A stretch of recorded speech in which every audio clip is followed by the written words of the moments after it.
রাত এখন প্রায় 12টা, কিন্তু নীলা মার্কেট এখনও জমজমাট।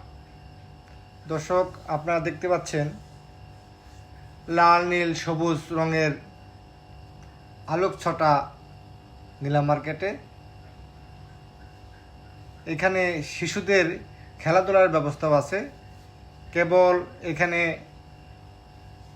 খাওয়া দাওয়ার জন্য মানুষ আসে না, এখানে এসে দেখতে পেলাম বিনোদনের যথেষ্ট ব্যবস্থা আছে। বিশেষ করে বাচ্চাদের জন্য, সোনামণিদের জন্য আমরা দেখতে পাচ্ছি নানান ধরনের খেলাধুলার ব্যবস্থা। এই যে এখানে একটা নৌকার মতো অবস্থা, একটা খেলনা দেখতে পাচ্ছি। সাধারণত এই সময়ে নৌকার খেলনা কোথাও আমরা দেখতে পাই না, এখানে দেখতে পেলাম।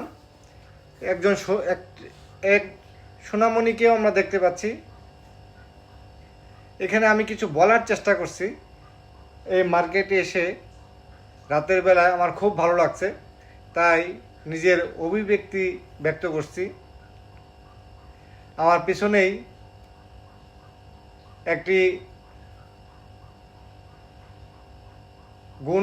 ঘূর্ণয়মান একটি কী বলবো সেটাকে, বিনোদনের একটি সরঞ্জাম, যেখানে এই যে একজন সোনামণিকে আমরা দেখতে পাচ্ছি আমার সঙ্গে একটু কথা বলার চেষ্টা করছে। সে বলল উনি তার আব্বুর সঙ্গে এসেছে, উনি আজই প্রথম এসেছে এবং তার খুব ভালো লাগছে। ওকে আমরা দেখতে পাচ্ছি আমাদের সঙ্গে একটু কথা বলার পরে আবারও ছুটে গেল। সে আবার নামবে এখন। ও খুব মজা করছে, আমরাও মজা করছি।